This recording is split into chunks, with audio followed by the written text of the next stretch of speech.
بسم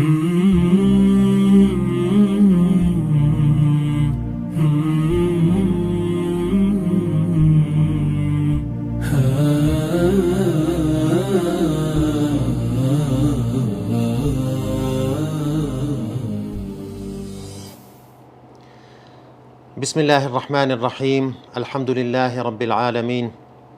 وصلى الله وسلم على نبينا وقائدنا وقدوتنا محمد وعلى آله وصحبه أجمعين.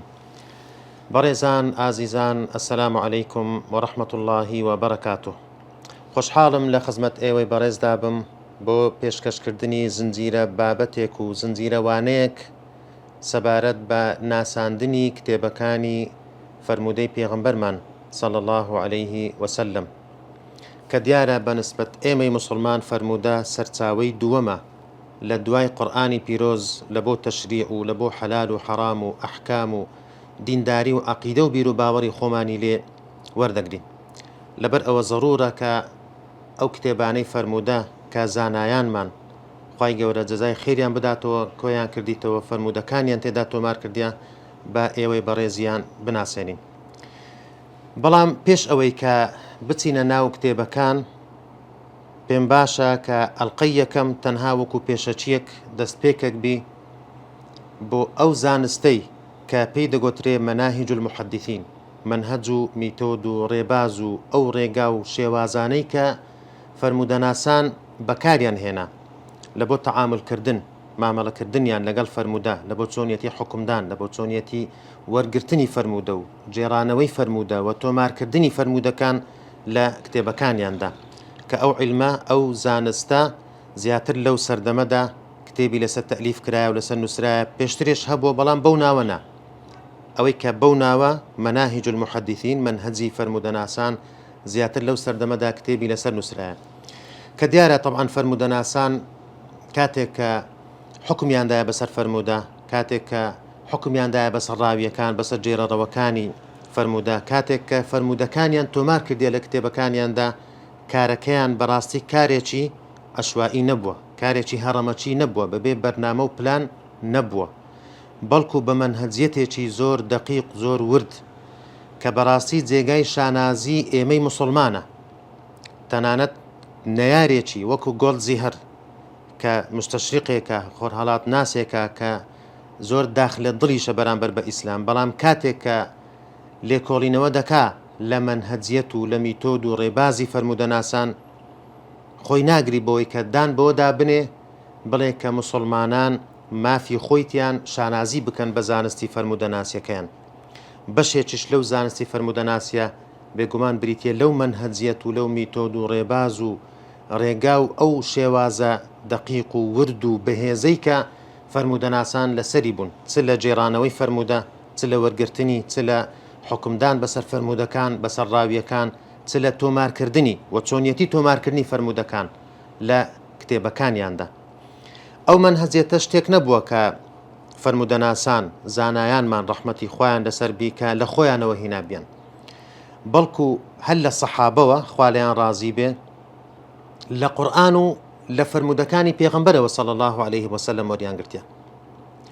قورئان، ئێمە ئەگەر بێت و سەیری قورئان بکەین، بەشێکی زۆر لە مەعالیم و لە دیمەنەکانی ئەو مەنهەجیەتە، ئەو میتۆدە، ئەو ڕێبازە زانستیەی لە بۆ لێکۆڵینەوەی زانستی کە بەکاردێ، کە ئێستا زۆر جار ڕێبازە نوێیەکان لە سەردەمی مۆدێرنە و لە سەردەمی ئەولەمەدا، لە سەردەمی ئەو پێشکەوتنە زانستی ئێستا پێی گەیشتون. قورئان لەو کاتەدا باسی زۆرێک لەو ڕێباز و لەو ڕێگا و شێوازانەی کردیە کە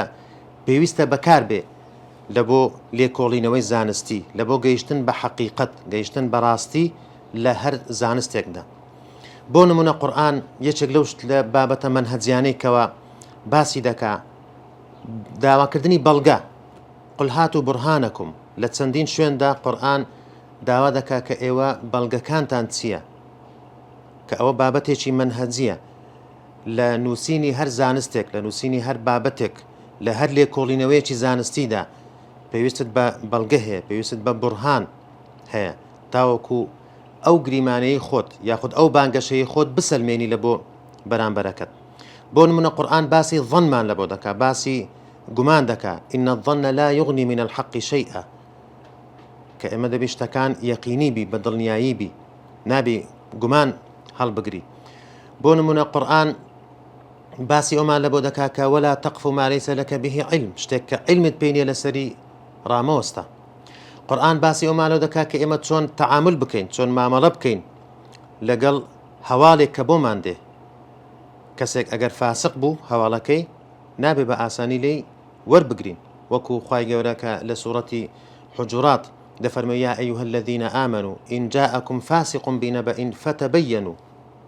فتبينوا فتثبتوا لقراءتك دا ضل ببنوا كسيك فاسق كهواليكي لبوهنان ضل بنوا لويك آية هوالكي راستا ياننا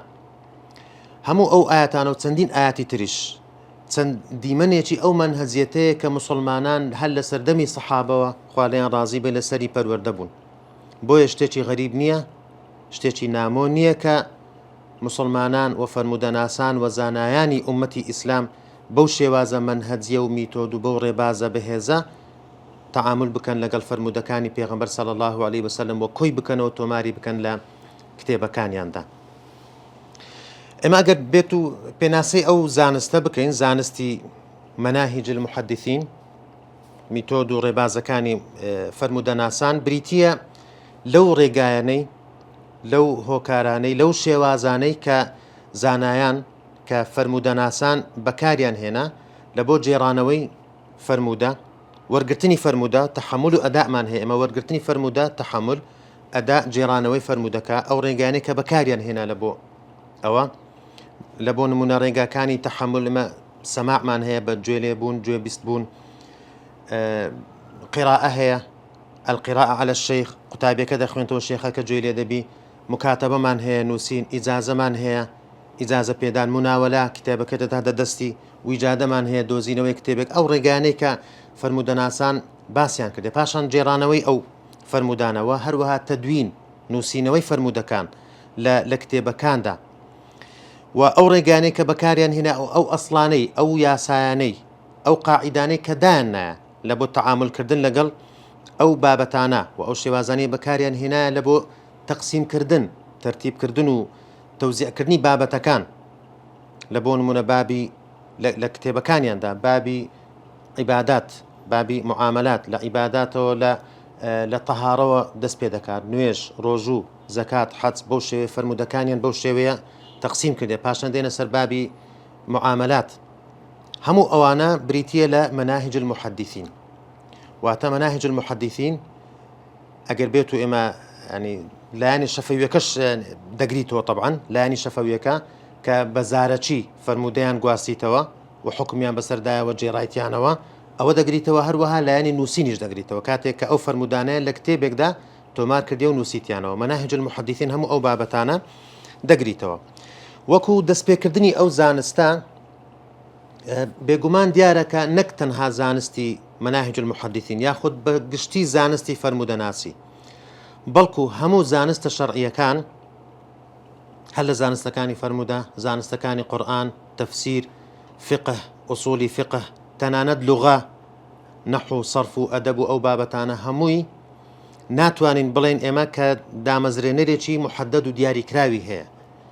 هەموو ئەو زانستە شەرعیانە هەر لە سەردەمی سەحابەوە وجودی هەبووە وەکو بوون هەبووە بەڵام وەکو تەدوینی زانستەکە وەکو نووسینەوەی زانستەکە ئەوە تاخیر بووە یعنی دەتوانین بەمانایەکە دەتوانین بڵین ئەوائیلی سەرەتاکانی هەموو زانستەکان لە سەحابەوە خوالیان ڕازی بە دەستی پێکردێ هەر لە سەردەمی پێغەمبەرەوە صلی الله علیه وسلم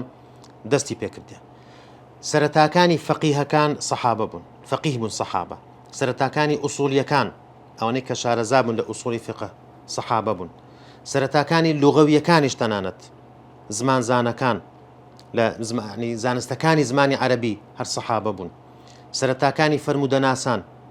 یەکەم فەرمودەناسەکان بریتی بوون لە سەحابە خوالیان ڕازی بێ مفەسیرەکان یەکەم لە مفەسیرەکان بریتی بوون لە سەحابە و هاکەذا هەموو زانستە شەرعیەکان هەر لەو سەردەمەوە دەستی پێکردیە بەڵام وەکو تەدوین وەکو نووسینەوەی زانستەکە ئەوە دواتر لەوانەیە هەندێک زانست 100 ساڵ دواتر 200 ساڵ دوای سەردەمی سەحابە و هاوڵان نووسرابێتەوە، بەڵام وەکو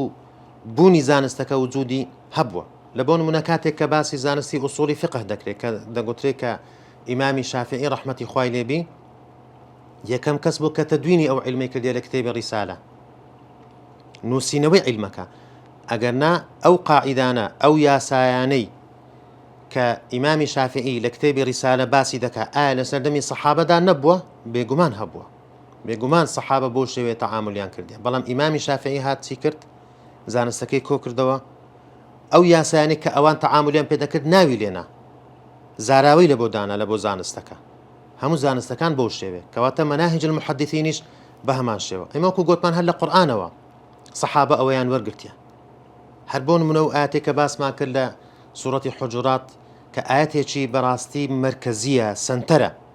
ئەو ئاەتەک لە بۆ تەعاملکردن، مامەڵەکردن لەگەڵ خەبەر، لەگەر هەر هەواڵێک کە پێت دەگا. ئەوش ئاەتی یا ئەیها الذین آمنوا إن جاءكم فاسق بنبأ فتبينوا أن تصيبوا قوما بجهالة. کەسێکی فاسق کە هەواڵێکی لە بۆ هێنان نابی یەکسەر لێی وەربگری، نابی یەکسەر باوەڕی پێ بکەی، بەڵکو دەبێت دڵنیابیەوە لەوەی کە ئایا هەواڵەکەی ڕاستە یان نا. کەواتە لەژێر ڕۆشنایی ئەو ئاەتە و ئاەتی تریش، بۆ نمونە ئەو ئاەتانێک کە باس لە عەدالەت، لە دادپەروەری و ڕاستالی شایەتەکان دەکا و ئەشهیدوا ذەوەی عەدڵ منکم. کەواتە سەحابە لە دوای ئەوان تابعین لەژێر ڕۆشنایی ئەو ئاەتانە فێر بوون کە چۆن تەعامل لەگەڵ ڕاوی بکەن، چۆن حکم بەسەر ڕاویەکاندا بدەن. لە فەرمودەکانی پێغەمبەردا صلی الله عليه وسلم بە هەمان شێوە کە پێغەمبەری خوا چەندین فەرمودەی هەیە باس لە هەندێک لەو بابەتانە دەکا کە گرنگە لە بۆ چۆنیەتی تەعاملکردن لەگەر هەواڵ، لەگەڵ ئەو کەسەی کە هەواڵەکەت لە بۆ دەگوازیتەوە. بۆ نمونە فەرمودەی نەضر الله امرئا سمع منا شيئا فبلغه كما سمعه. لێرە باس لە ضەبط دەکا، ئەو شەرتەی کە فەرمودەناسان لە شەرتەکان لە مەرجەکانی فەرمودەی صحیح دایان کە پێغەمبەری خوا صلی الله علیه وسلم دوعا دەکا لە بۆ ئەو کەسەی کە فەرمودەیەک لە ئێمە گوێی لێ دەبی، دەفەرمێ ئەو کەسەی کە فەرمودەیەکی لە ئێمە گوێی لێ دەبی فبلغه كما سمع، هەر وەک چۆن گوێی لێبوو بە هەمان شێوە بیگەینی بەبێ هەڵا، واتە زەبتی هەبی، واتە ذاکیرەی باش بی، یادگەی باش بی، فەرمودەکە وەکو خۆی لەبەر بکە، وەکو خۆشی بیگەینی بەبێ ئەوەی هەڵەی تێدا بکە. ئەوە هاندانێکە، ئەوە پاڵنەرێکە لە بۆ سەحابە، پاشان لە بۆ تابعین و ئەتباعی تابعینیش کە بەو شێوەیە فەرمودە بگوازرێتەوە. یاخود فەرمودەی من كذب علي متعمدا فليتبوأ مقعده من النار. ئەوە دەتوانین بڵێن باسی عەدالەتە، باسی دادپەروەری ڕاویەکان کە نابی درۆ بکە، یعنی هەر کەسێک کە درۆ بکە بە ئەنقەست بدەن پێغەمبەرەوە صلی الله عليه وسلم با شوێنی خۆی لە ئاگری دۆزەخ ئامادە بکە. یان لە شوێنش کە دەفەرمێ كفى بالمرء كذبا أن يحدث بكل ما سمع. هەر شتێکت گوێ لێبوو بیجێڕیەوە ئەوە کافیە لە بۆیە کە تو تووشی درۆبی، چکە هەموو شتێک ئیوە نییە کە تو بیجێڕیەوە. یان لە فەرمودەیەش کە دەفەرمێت تسمعون ويسمع منكم ويسمع ممن يسمع منكم. ئەوە باسی ئیسنادە، ئەو ئیسنادەی کە ئومەتی ئیسلام پێی ناسرای و شانازیەکی ئەو ئومەتەیە کە فەرمودە بە فلان لە فلان لە فلان هەتاوەکو دەگاتەوە پێغەمبەر صلی الله عليه وسلم. چکە لە فەرمودەکەدا دەفەرمێ ئێوە گوێتان لە فەرمودە دەبی کەسانی کە دێن لە ئێوەوە گوێیان لێ دەبی، کەسانی تریش لەوانی ترەوە گوێیان لێ دەبی. یاخود لە شوێنێک کە دەفەرمێ رب مبلغ أوعى من سامع فليبلغ الشاهد الغائب. ئەو کەسێک کە لێرێ بۆ کەسە ڕابگەینی کە لێرە نییە. کەواتە لەژێر ڕۆشنایی ئەو ئاەت و فەرمودانەی پێغەمبەر صلی الله عليه وسلم سەحابە فێر بوون کە چۆن تەعامل بکەن لەگەڵ هەواڵ، لەگەڵ فەرمودەکانی پێغەمبەر صلی الله عليه وسلم. ئەوش کە هەواڵێکە کە باس لە دین دەکا، باس لە حەلال و حەرام، باس لە عیبادات و لە معاملات و لە عەقیدە و بیر و باوەڕ دەکا. جا کاتێک کە سەحابە خوا لێیان ڕازی بێت ئەو بابەتانە فێربوون لەژێر ڕۆشنایی قورئان و سوننا و هەستیشیان کرد کەوا فەرمودە دینە، زانیان کە شتێکە دەبی بپارێزرێ، هەستیان بەو مەسئولیەتە کرد، هەستیان بەو بەرپرسیارەتێ گەورە کرد بەرامبەر بە فەرمودەکانی پێغەمبەر صلی الله عليه وسلم و فێریش بوون کە چۆن تەعاملی لەگەڵدا بکەن. لەبەر ئەوە هەر لە سەردەمی سەحابەوە دەتوانین بڵین سەرەتاکانی زانستی فەرمودەناسی و منهەجیەت و ڕێبازی مامەڵەکردن لەگەڵ فەرمودە و حکمدان بەسەر فەرمودە لە سەردەمی سەحابەوە دەستی پێ کرد ئەوان بناغەکەیان دروست کرد لە بۆ فەرمودەناسان لە بۆ ئێمە کە ئێمە چۆن حکم بدەین بەسەر فەرمودەکاندا. هەندێک لەو نمونانەی کە ینی سەحابە بزانین چۆن تەعاملیان کردێ لەگەڵ فەرمودەکانی پێغەمبەردا صلی الله عليه وسلم. لە بۆ نمونە ینی سەحابە هەستیان بەوە کرد کە هەڵگرتنی فەرمودە مەترسیەکی گەورەیە، مەسئولیەتێکە بەڕاستی، بەرپرسیارەتێکی زۆر گەورەیە، ئەرکێکی گەورەیە لەسەر شانیان. لەبەر ئەو زۆر جار حەذەریان دەکرد، ترسیان هەبوو لەوەی کە تەنانەت فەرمودە بشجێڕنەوە، نەک لە ترسی ئەوەی کە بە تەعەمود بە ئەنقەست درۆ بکەن، نا تووشی هەڵە بن. ئەو حەذەرە ئەو هۆشداریە زۆری کە سەحابە هەیان بوو بەو شێوەیە ئومەتیان فێر کرد کە مسلمانان زۆر حەذەر بن، زۆر ئاگادار بن، کاتێک کە فەرمودە دەگوازنەوە بزانن چۆن دەیگوازنەوە، بزانن چۆن گوێیان لێ بووە وەکو خۆی بە هەمان شێوە بیگوازنەوە. یەک لەو فەرمودانەی کە لە بوخاریدا هاتیە، ئیمامی بوخاری کە ڕیوایەتی کردیان، عەبدوڵای کوڕی زوبەیر کوڕی زوبەیری کوڕی عەوام خوارێ ڕازی بێکەیەکە کە لە عەشەرەی مبەشەرە و سەحابیە بەڕێزە دەڵێ قلت للزبير طيب بابم قلت إني لا أسمعك تحدث عن رسول الله صلى الله عليه وسلم كما يحدث فلان وفلان. ضلي أي بابا زور جملة نابك حديث زور بجيريوا، طبعا جرايتيو بلام زورنا، ضلي زور جملة نابك وكو فلان وفلان زور حديث بجيريوا. زبير خواري رازي ببيدلي قال أما إني لم أفارقه، ضلي من بردوام لقى البيغمبر دابم صلى الله عليه وسلم، ولكن سمعته يقول بلام جملة بو كا بيغمبري خواه صلى الله عليه وسلم دي فرمو من كذب علي متعمدا فليتبوأ مقعده من النار. هر کەسێک درۆ بەدەم منەوە بکە ئەوە با شوێنی خۆی لە ئاگری جەهەنەم ئامادە بکە. بێگومان سەحابە درۆ ناکەن، سەحابە وەکو ئەنەسی کوڕی مالک دەڵێ لەم نەکون نەعریف ما الكذب، ئەسڵەن ئێمە نەمان دەزانی درۆ چییە، قەیمە قەت درۆمان نەدەکرد. بەڕای کوڕی عازب بە هەمان شێوە قسەیەکی لەو بابەتەی هەیە کە درۆ لە ناو ئێمەدا نەبووە. عەدالەتی سەحابە شتێکی معلومە کە خوای گەورە شایەتی لە بۆیاندایە. ئەو شایەتیمانەی ئەوە نییە کە مەعسوومن هیچ گوناح ناکەن، نا، بەڵام لە مەسەلەی دینداریدا لە مەسەلەی گواستنەوەی ئەو دینەدا درۆ ناکەن، چونکە ئەو دینە بەوان سپێردرایە، ناکرێت سەحابە درۆ بکەن. کەواتە لێرە ترسی زوبەیر ڕزای خوای لەسەر بی لەوە نییە کە بە تەعەمود بە ئەنقەست درۆ بکە، نا، بە هەڵا، چونکە زۆرجار لە زمانی عەرەبی تەنانەت هەڵەش هەر پێی گوترایە درۆ، وەکو هەتا لە فەرمودەدا هاتیە کە فەرمودەی کەذەب ئەبو السەنابل بۆ نمونە، ئەو فەرمودەی کە ئەو سەحابێ فتوایەک دەدا لە بۆ ئافرەتێک کە لەبارەی عیددەی وەفاتی کە مێردەکەی وەفاتی کردیە، کاتێک ئەو هەواڵە دەگاتەوە پێغەمبەر صلی الله عليه وسلم دەفەرمێ کەذەب ئەبو السەنابل، مەبەستی ئەوەی ئەختەئە، نەک بە درۆی کردبی. کەواتە مەبەستی زوبەیر لێرە ئەوەیە کە لە ترسی هەڵەکردن من فەرمودە زۆر ناجێڕمەوە، نەک لە ترسی ئەوەی کە درۆ بکە. بێگومان سەحابە درۆ ناکەن لە گواستنەوەی فەرمودەکانی پێغەمبەرمان صلی الله عليه وسلم. یان لە فەرمودەیەکی تر سەبارەت بە ئەنەسی کوڕی مالک خوا لێ ڕازی بێ کە یەکێکە لەو حەفت سەحابەی الصحابة المكثرين من الرواية، يعني أو حفظ صحابي كرواياتيان هيك زار زورة حديث هيك زار زور دجرنوا. بلام نقل أوجد عينا للصحيح بخاري ده هاتيه كأنس كري مالك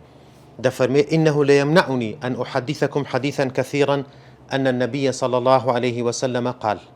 همان فرمودة جرتو كمن تعمد علي كذبا فليتبوأ مقعده من النار. ضلي أوي كريغريم لدك كزور فرمودتان أبو بجرمو أو فرمودي بيغمبر صلى الله عليه وسلم كذا فرمي هر کەسێک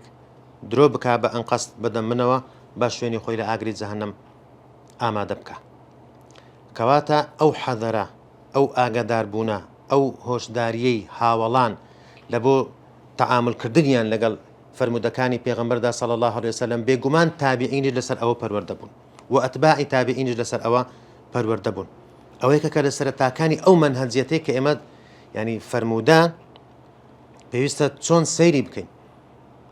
بزانین کە بەرپرسیارەتێکی یەکجار گەورەیە، ئەرکێکی یەکجار گەورەیە، دەبی بە ئەو پەڕی دیقەتەوە بە وردبینیەوە تەعامل لەگەڵ گواستنەوەی فەرمودەدا بکرێ. یەکێک لەو ڕیوایەتانەی تر کە دیسان بەڵگەیە لەسەر ئەو حەذەر و ینی هۆشداریەی کە هاوڵان هەیان بووە لە کتێبی ئەلکامل ئیبن عەدی ڕەحمەتی خوای لێ بێ کە ئەو ڕوایەتە دەجێڕیتەوە. عەمر بن مەیمون کە تابعیەکە دەڵێ كنت آتي ابن مسعود، دەڵێ دەچوومە لای عەبدوڵای کوڕی مەسعود خوا لێی ڕازی بێ، كل خميس هەموو پێنجشەمان دەچوومە لای، دەڵێ فإذا قال سمعت رسول الله صلى الله عليه وسلم، دەڵێ کاتێک کە دەیگۆ من گوێم لە پێغەمبەر بوو صلى الله عليه وسلم انتفخت أوداجه ثم قال، يعني سۆر هەڵدەگەرا دەمارەکانی گرژ دەبوون، ثم قال پاشان دەیگوت أو دون ذلك ياخذ تۆزێک لەوە خواردتر، أو فوق ذلك يعني تۆزێک لەوە زیاتر، أو قريب ذلك يعني نزیکی ئەوە، أو شبيه ذلك يعني تۆزێک لەوە دەچی، أو كما قال يعني وەکو ئەوەی کە پێغەمبەر صلى الله عليه وسلم خۆی فەرموویتی. يعني سەیری ئەو هەستەی کە عەبدوڵای کوڕی مەسعود خوا لێی ڕازی بێ کە بێگومان سەحابە هەمویان ضەبتیان هەبووە لە ناحیەی حفظەوە لە ناحیەی لەبەرکردنەوە، هەر بە سەلیقە حفظ و لەبەرکردنیان باش بووە، بەڵام لەگەڵ ئەوەشدا ئەوەندە ترسی هەبووە کە فەرموودەکانی پێغەمبەر صلی الله عليه وسلم وەکو خۆی نەگوازیتەوە، چەندین ئەو وشانەی بەکاردەهێنا کە دەڵێ نەوەکو من هەڵەیەکم کردبی لە گواستنەوەی ئەو فەرموودەیەدا. کەواتە ئەوە هاوڵان بەو شێوەیە فەرموودەکانی پێغەمبەریان صلی الله عليه وسلم دەجێڕەوە، بەو شێوەیە هەستیان بە بەرپرسیارەتی دەکرد کە ئەوەش بێگومان لە بەردەم تابعیەکان ئەو کارەیان دەکرد، تابعیەکانن ئەو فەرموودانێ ئەو قسانەیان لە بۆ ئێمە جێڕایتەوە، کەواتە تابعینی لەسەر ئەو بەو شێوەیە پەروەردە بوون. تەنانەت لە بابەتی ینی لێکۆڵینەوە و تەفتیشکردن و پرسیارکردن لە حەدیث و داواکردنی شایەت بە هەمان شێوە لە سەردەمی هاوڵانەوە ئێمە فێر بووین کە چۆن ینی فەرموودەناسان فێر بوون کە چۆن داوای شایەت بکەن، داوای سەنەد بکەن لەو کەسێک کە دێ فەرموودەیەک دەجێڕێتەوە بەدەم پێغەمبەرەوە صلی الله عليه وسلم.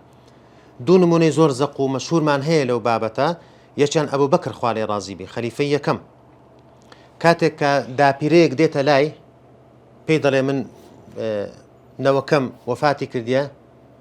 میراتەکەی من چەندە و چۆنە، ئەبوو بەکر خوا لێی ڕازی بێ پێی دەڵێ لە قورئاندا هیچ بەشێکت نییە نەمدیتیتەوە لە قورئانداوە لە فەرموودەکانی پێغەمبەریشدا صلی الله عليه وسلم هیچم بە بەرچاو نەکەتیە کە باس لە میراتی داپیرە بکە. لەو کاتەدا مغیرەی کوڕی شوعبە خوا لێی ڕازی بی دەڵێ لە فەرموودەکەدا کە لە موطئی ئیمام مالک هاتیە لە ئەلکیفایی خەطیبی بەغدادیدا هاتیە، مغیرەی کوڕی شوعبە دەڵێ حەضەرت رسول الله صلی الله عليه وسلم أعطاها السدس، دەڵێ من ئەو کاتە ئامادە بووم کە داپیرەیەک هاتە لای پێغەمبەر صلی الله عليه وسلم یەک لەسەر شەشی پێدا. فقال أبو بكر هل معك غيرك؟ أبو بكر خوا لێی ڕازی بێ پێی دەڵێ کەسی تر لەگەڵدا هەیە کە شایەتیت لەبەو بدا لەسەر ئەوەی کە ئەتوو جێت لەو فەرموودەیە بووە لە پێغەمبەر صلی الله عليه وسلم. ئەو پرسیارە ئایا مانای ئەوەیە کە ئەبوو بەکر خوا لێی ڕازی بێ مغیرەی کوڕی شوعبە بە درۆ دەخاتەوە؟ خوا لێیان ڕازی بێ نەخێر بێگومان، بەڵام باسەکە تەثەبوتە دڵنیابوونەوەیە، باسەکە فێرکردنی تابعینە، فێرکردنی ئەو ئومەتەیە کە چۆن تەعامل لەگەڵ فەرموودە بکەن، فێرکردنی ئەو مەنهەجێتەیە کە ئێمە مەبەستمانە کە لەو زنجیرەوانەیەدا باسی دەکەین. ضرب فقام محمد بن مسلمة الأنصاري فقال مثل ما قال المغيرة فأنفذ لها أبو بكر. محمد كريم مسلمي أنصاري هستا وضلي بالي من الشات أو جاء أبو بكر خواري رازي بي يجلس الششي دا أو دا بيريا. نمونا كيتر نموني عمر كريم خطاب خواري رازي بي لقال أبو موسى أشعري كاتك أبو موسى دا تتلاي عمر كريم خطاب خواري رازي بي استئذان دكا سيد زاران برز دكا كبستلا جورة ولاي جاری سێم هەر ئیزنی نادە حاجی بەکەی دەرگەوانەکەی. ئەبوو موسای ئەشعەری دەڕوا لە بە ڕۆژی پاشتر کە دێتەوە لای ئیمامی عومەر پێی دەڵێ شتێکی وا بوو من هاتمەلات دەڵێ لەو پرسن نەلو ناتیژە دەڵێ سێ جار پرسم کرد هەر پێت نەکرا مەجالت نەبوو، دەڵێ منیش گوێم لە پێغەمبەر بۆ صلی الله عليه وسلم کە الاستئذان و ثلاث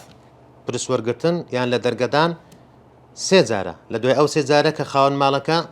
استقبالی نەکردی پێشوازی نەکردی تەواو دەڕۆی. ئیمامی عومەر پێی دەڵێ لە ڕیوایەتەکەدا وەکو لە ڕیوایەتەکە هاتیە کە دەڵێ فوالله لأوجعن ظهرك وبطنك أو لتأتيني بمن يشهد لك على هذا. والله ئەزیەتت دەدەم یانیش شایەتێک دەینی شایەتیت لەبەوە بدا لەسەر ئەو ڕیوایەتە کە تو لە پێغەمبەرەوە صلی الله عليه وسلم گوێت لێ بووە. دەڵێ ئەو کاتە یەکسەر ئەبوو موسای ئەشعەریش دەستێتە لای ئەنساریەکان کە دەڵێ بابەتێکی وا هەیە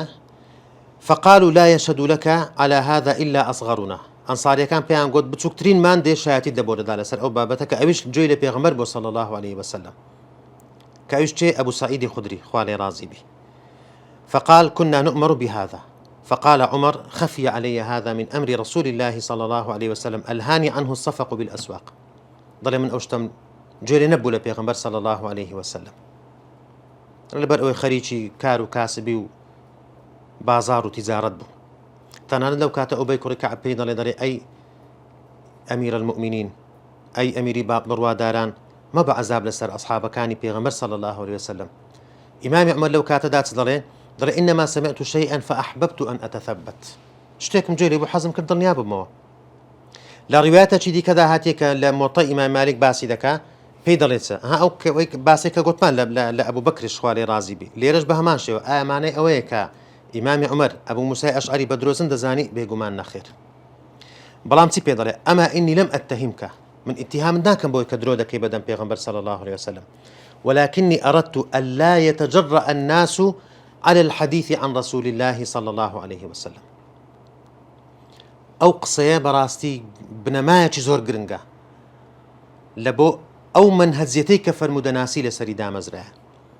ضل من اتهاب ناكم بدرو بلام يستم فيرتان بكم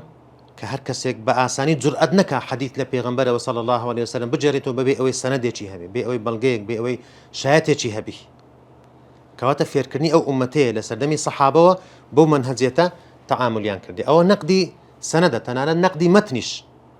نقد كردن رخنا قلتن لسندي فرمودكا تنانا نقدي متنش لسردمي صحابة دا هبوا وكو أو فرموداني عائشة خوالي رازي بك اعتراضي هبوا لتسندين فرمودا لسر هاولا كان لبون منو فرمودي أو كمردو عذاب ددري با قرياني كسكاركي لسري اعتراض دقري لسر أو بابتا ياخد فرمودي أهل قليب يعني كلا قليب بدر كجران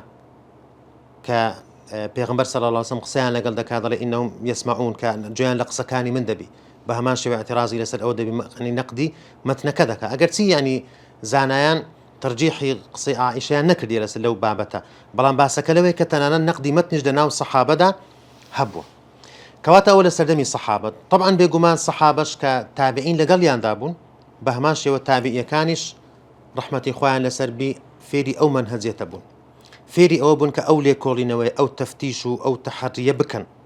لي بكولنا ولا لفرمو دكان تنانت أو قصيك محمد كوري سيرين خوالي رازيبي أو تابعية قوريان كدلي يعني أول سردمي يعني تابعية كان دا رويدا لسردمي فتنة أو فتنة كشهيد كردني إمامي عثمان خوالي رازيبي كدلي لم يكونوا يسألون عن الإسناد ضلي بيشتر زور برسياري سند يان ذكرت بلام فلما وقعت الفتنة قالوا سموا لنا رجالكم كاتك فتنة كرويدة فتنة شهيد كردني إمامي عثمان أو كاتا بيان قوتن كسموا لنا رجالكم تو ديك حديثك دا جيريو ضلي بيغمبر صلى الله عليه وسلم واي فرمو لشيت جيلي بوا راويكا أو كسيكا أو حديثي لبو تجيرايتو بيبرناوكي چه لواني أتو بيدوابي كسيتي ثقة زي متمانة بلام للا إموان بي قالوا سموا لنا رجالكم فينظر إلى أهل السنة فيؤخذ حديثهم وينظر إلى أهل البدع فلا يؤخذ حديثهم أو كاتمش أهل السنة ذكره حديث كانيا ورد جيري أواني كأهل بدع حديث كانيا ورنا جيري كواتا بابتي إسناد هل سردمي تابعين كأوانش لجير روشناي آيات كانوا أحاديث كانوا لجير روشناي كاري صحابة چونيتي تعامل كني صحابة لقل فرمودة بهما شيء أوانش فير بون كتعامل لقل فرمودة كاني بيغمبر دا بكن صلى الله عليه وسلم كواتا أو منهجيتا لسردمي صحابة لسردمي تابعين دستي بيكر أو زباشان دست بنوسين وكرا دست بنوسينوي فرمودة كان كرا دست بنوسينوي ويعني رواية ودراية رواية كان فرمودة كان نسرانوا وصبر دسكرا بنوسينوي زانستكش أو زانستي أو آليتي كالرقاية وفرمودة كان قوازرايوا كان سبارت بنوسينوش ديانا طبعا حتى ناند لسردمي بيغمبر دا صلى الله عليه وسلم نوسينوا بجوريك لجوري كان هل هبوه وكو صحيفكي وبراوكي عبد الله كوري عمر خوالي رازي بك لسردمي بيغمبر صلى الله عليه وسلم لجير إشرافي أو دتواني بلين لجير سربرشتي أو دا كنوسيتيوا ياخد صحيفكي همامي كوري منبه لبون منا لسردمي تابعين لا أبو هريرة خوالي رازي بي كصحيفة كسطوتل فرمودي تدا إمامي أحمد لمسند كيدا همي بكاملي نقل كرديا دواي أو سبرا مؤلفات كتاب كاني تر نسرا وكاني تر بيدابون لسردمي تابعين لسردمي أتباعي تابعين بون من أو كتاباني دروز بو لسردمي أتباعي تابعين جامعي معمري كوري راشد جامع ككوكروي لبو همو أبواب كاني دين همو بابا كاني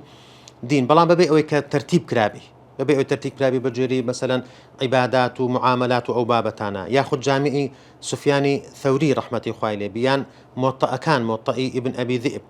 موطئي إمامي مالك كإمام مالك لسطو حفتاون وفاتي كرديا معمر بن راشد لسطو بنزاو تسار وفاتي كرديا سفياني ثوري لا سطو شستويك باش أو كتابة كاني سنن السنن مثلا كتابي السنن لي يعني ابن جريج عبد الملك بن جريج كلا سطو بنزاو وفاتي كرديا سعيد بن أبي عروبة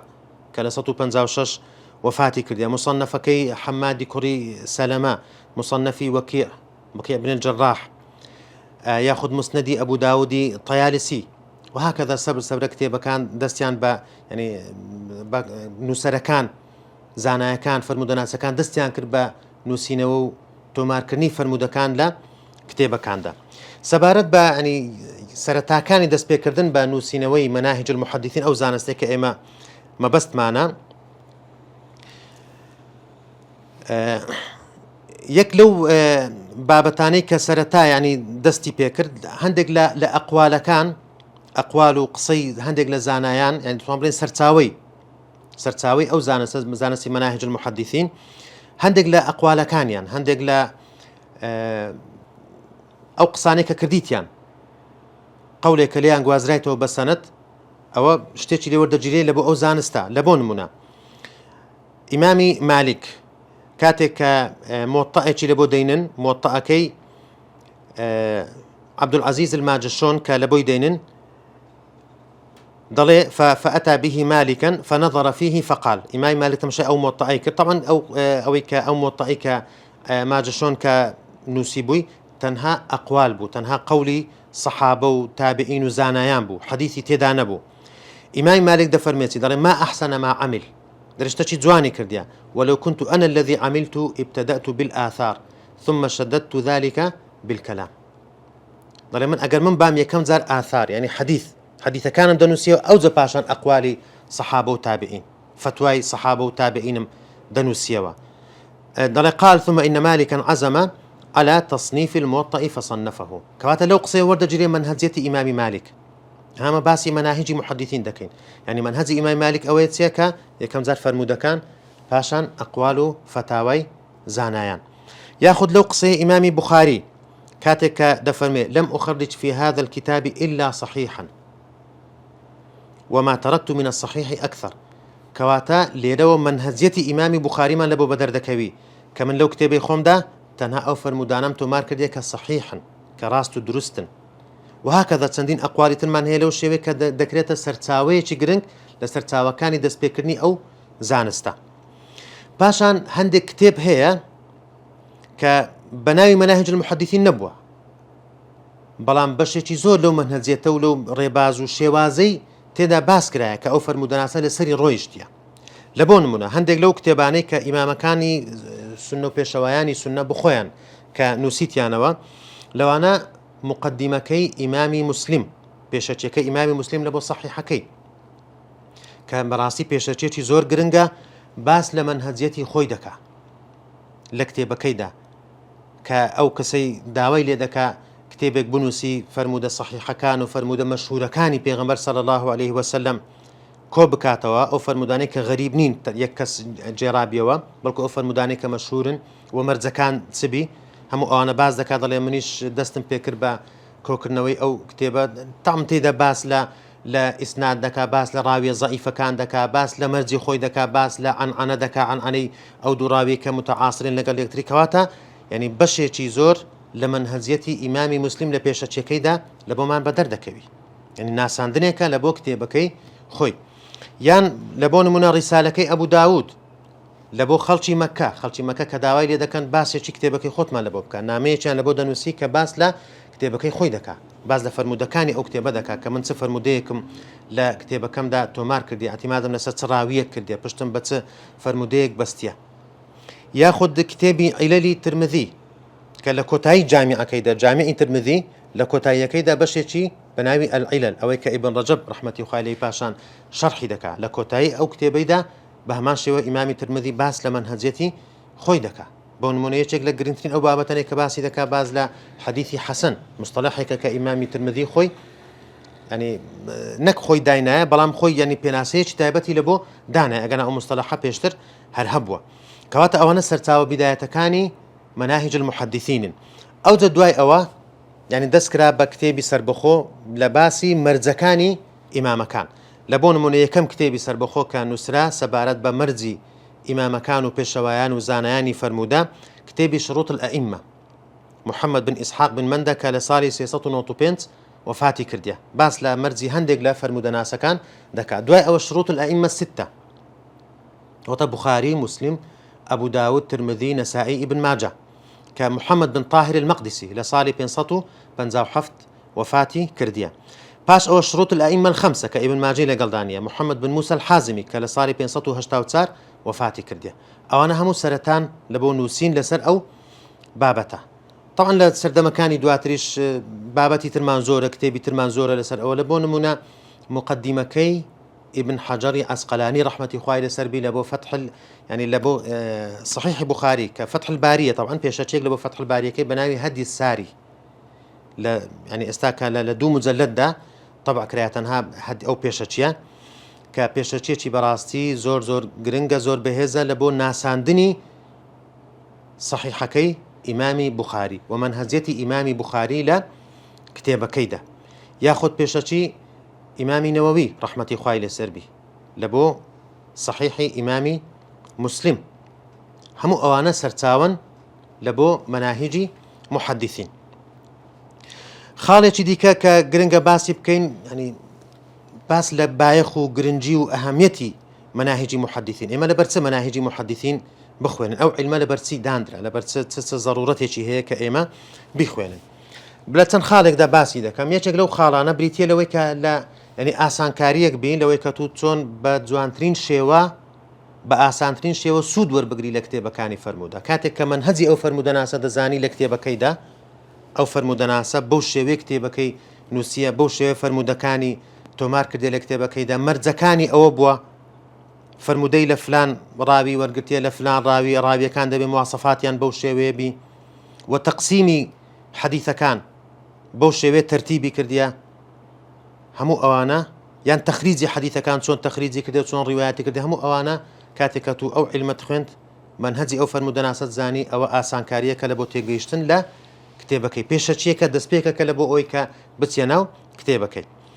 یەک لە خاڵەکانی تر سوودەکانی تری ئەو زانستە ینی بریتە لە شارەزابوون لە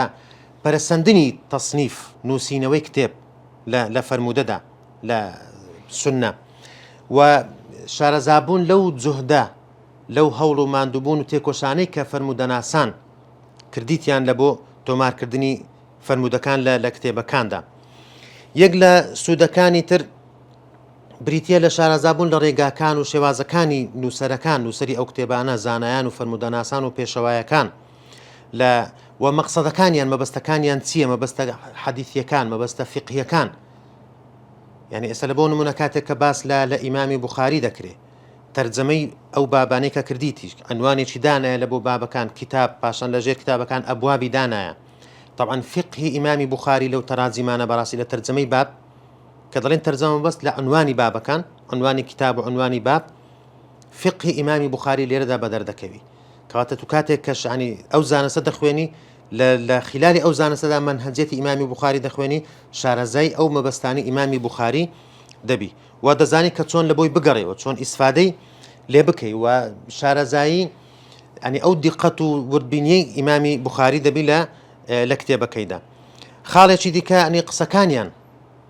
ئێمە فێر دەبین و دەزانین چۆن مستەلەحاتەکان بەکاردێنین ینی فەرمودەناسان چۆن مستەلەحات و زاراوەکان بەکاردێنن لە بۆ نمونە وەکو باسمان کرد زاراوەی حەسەن ئیمامی ترمذی بە چ مەبەستێک ئەو زاراوەی بەکارهێنایە خاڵێکی دیکە دەزانین کە ئێمە فەرموودە سەحیحەکان و ڕاست و دروستەکان لەچێ بدۆزینەوە، فەرموودە زەعیفەکان لەچێ بدۆزینەوە. خاڵێکی دیکە ئەوەیە کە هەندێک لەو فەرموودە ناسانە ژیانیان بیان ناسین، کەانی بەڕاستی ئەوڕۆ تالیبە عیلم پێویستی بەوەیە کە تەرجەمە و ژیانی ئەو زانە بەڕێزانە ئەو پێشەوایانە بزانیتن. ئەوە هەندێک لە سوودەکانی ئەو زانستە. ئاخر شت کە باسی بکەین ینی بەشەکانی زانستی مناهج المحدثین دەکرێتە دوو بەش دەتوانین بڵین. مناهج المحدثين العامة يعني منهج عامك فرمودناسان وهو مناهجي خاص تايبت منهجي تايبتي فرمودناسان منهج عامك أو منهجية ميتود وربازة قشتي كفرمودناسان لسريبون بريتي لو رجاني كفرمودناسان يعني لسريبون لا هم يعني اتفاق يعني لسري كرديا هم يعني كوكبون لسري لا جيرانوي فرمودة مار كردني دا وغيري أو بابتانا لبون منا لباسي روايات كردن جيرانوي فرمودا يعني منهجي فرمودا ناسان لدڵنیا بوونەوە لێ کۆڵینەوەی حەدیث کە ئایا ئەو حەدیثە ڕاستە یان نا و بەکارهێنانی سەنەد هەمویان متفق بوون لەسەر ئەوەی کە سەنەد بەکاربێن هەموو کتێبەکانیان مستند بوو ئەوە منهجێتێکی گشتی بوو لەناو هەموو فەرموودە ناساندا وجودی هەبووە ڕێگاکانی تەحمل سمعت حدثني أخبرني أو صيغانيان كتسون بكارهنا يعني منهجيتيان لا باسي لنقد قرتن لا رخنا قرتن لا لفرمودكان لا راويكان لا ليكورينو تفتيش لا راويكان وجير روكاني فرمودا يعني منهجيتيان لتصنيف كردن كتسون يعني بجوري باب ياخذ بجوري مسند بجوري ناوي صحابة لبونمونا يعني مثلا لا 10 مبشرة ودستيان بيكر دواي أولا ناوي صحابة كان بجوري حروفي هجائي ألف باء جيم يعني ألف باء تاء ثاء جيم بوشوي بيدا هاتينا هم أنا منهجيتي عامة كهم يعني فرمودناسان لسري متفق بون مناهج خاصة كان منهجي خاصي هندق لفرمودناسان أو كهندق فرمودناس بيز قالوا منهج عاماني كهم يعني لسري كوك بون بلام هندق فرمودناس هيك منهجي تايبت بخوي هي كهندك زال لكتابك خوي دا باسي كدي وكو باس ما كان مثلا إمامي مسلم لبيشة كيدا باسي دكا وكو قطمان مثلا إمامي ترمذي كباسي دكا لبون منا مثلا إمامي أبو داود رحمة خوالي بكلا رسالة كي لبو أهل مكة هندك شد باز دكا تايبتا بخوي لبون من يقلو بابتاني كأبو داود باسي دكا كظل منها فرمودي كسكوتم ديكر فهو صالح أو الصالح يعني دتواني احتجاجي بيبكي بلقي بي بهنيوا أو فرمودا أو يعني أو بوشتي كتماري كردي لكتابك كيدا أو هندك مرزي تايبتا بو فرمودناسك لكتابك يخويدا يان بخوي باسي كرديا يان باستقراء زانيان زانيتيان كأو فرمودناسا أو مرزي هبوا لا كتابك كيدا أو سبارت بو بيشتشي كبيم ضروري بو بيم جرنج بو بريزان ك باسي بكين لبونا أو بابتا إن شاء الله بإذن خواي جورا لا درسكاني دا هاتو دا دەست دەکەین بە ناساندنی کتێبە گرنگەکانی فەرموودە بێگومان کتێبەکان زۆرن بەڵام ئێمە گرنگترینیان وەردەگرین کە ئەسڵن ئەو کتێبانە کە ئەسڵن ئێمە دەتوانین ینی دینی لێوەربگرین دەتوانین وەکو سەرچاوەیەک لە سەرچاوەکانی تەشریع ئێمە حەلال و حەرام و باسی عیبادات و معاملات و عەقیدە و بیر و باوەڕی لێوەربگرین بەتایبەتی کوتوبی تسعە ینی 5 کتێبە گرنگەکە کە ئەوانە ئینشاءالله باسییان دەکەین و هەندێک کتێبی تریش لە مصنفات و مسند و معاجمەکان ئینشاءالله لە دەرسەکانی داهاتوودا لە زنجیرەوانەیەکدا باسی دەکەین خوای گەورە یارمەتی دەرمان بی تاوەکو ئەڵقەی داهاتوو بەخوای گەورەتان دەسپێرم خواتان لەگەڵ وەسەلام عەلەیکوم وەڕەحمەتوڵڵاهی وەبەرەکاتوه